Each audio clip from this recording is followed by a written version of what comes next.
What opened up for you when you started to see your own light within you? What was the focal point that stayed with you today? Because it sounds like you didn't have that light within you for decades. No, maybe since you were a little girl. I got to see that we're all made of light. Mm-hmm. You know, and that I got to see that the mind, you got to be careful with the mind. And that it's the spirit to cultivate. And the mind should follow the spirit. The mind is not the leader. You know?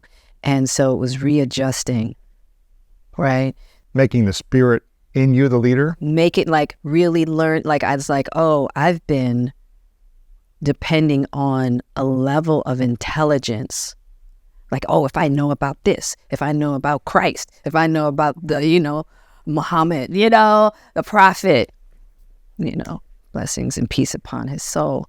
It's like, if I know all of these things, then I'm going to be good because I'm smart. Mm. You know? Knowing's not, but fully believing and owning. Right. Yeah. Right. And so it was like, cool. I know these things, but I'm still not feeling it. Yeah. I know these things. Great.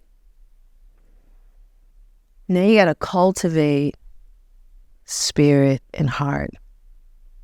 You got to cultivate that. How did you learn to cultivate that? Oh, now that's a whole nother process. Right. I'm still learning. You never arrive. Right? So throughout the book, I'm talking about the process. It's like more so in like the, you know, I really get into it in the chapter Surrender. You know, I've been on this journey. Listen, I've been on this journey since day one, right? It's just that along the way, you know, different gates opened up, you know, and we learn along the way what to get out of the way in order to get closer to that which is more true. You know what I mean? And so that night of Aya was the beginning of the next gate of like, okay, great. You've got intelligence about all these religions.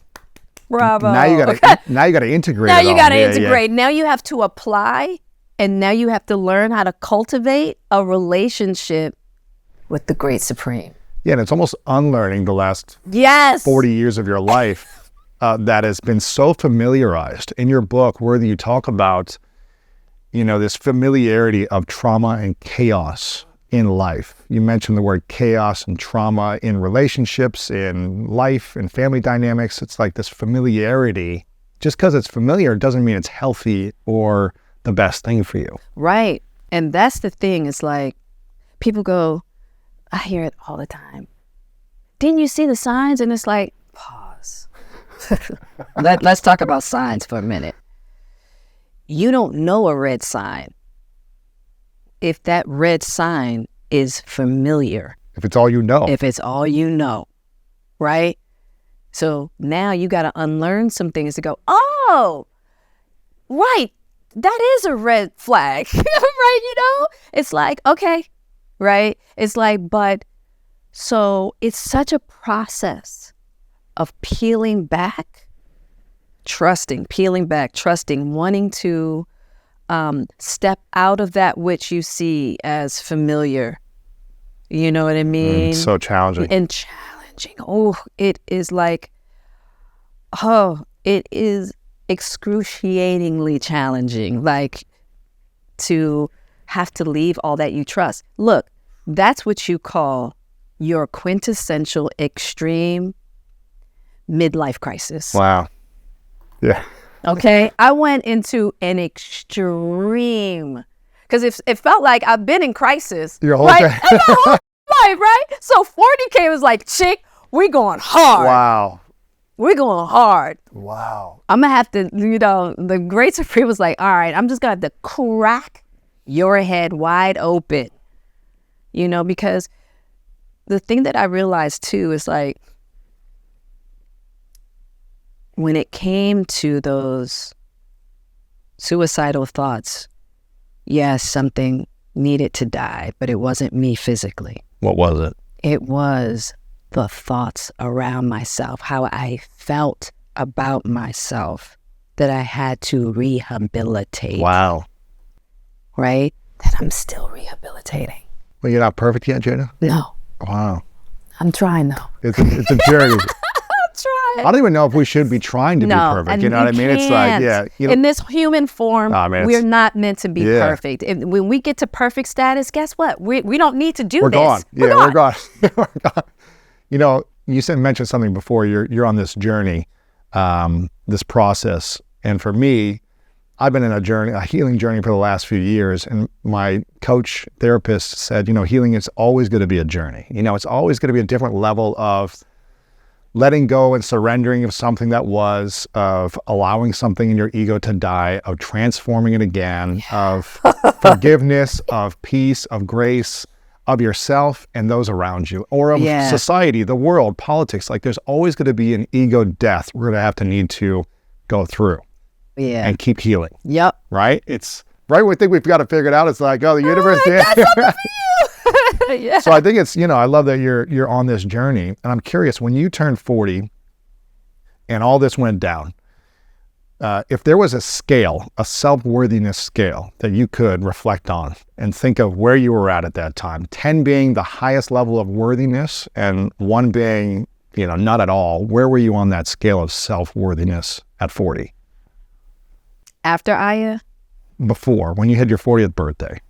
Oh, I was below 0. Below negative. I was negative. Even though you were able to create and have all this success on the outside, looking great, and money and fame and all these different things, you were negative in the worthiness category. So I'll tell you, the thing that I've learned about that is that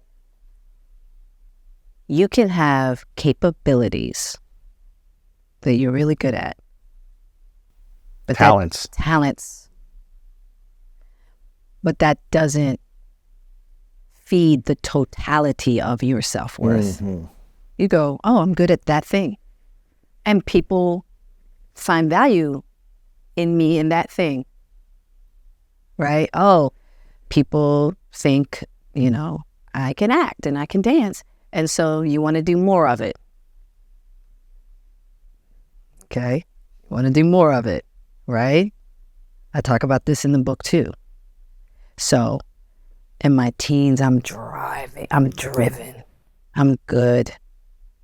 I can hustle, I got talent, I got girth, I can go to LA, I can make something of myself. Get to LA. Bust through doors. Skyrocketing.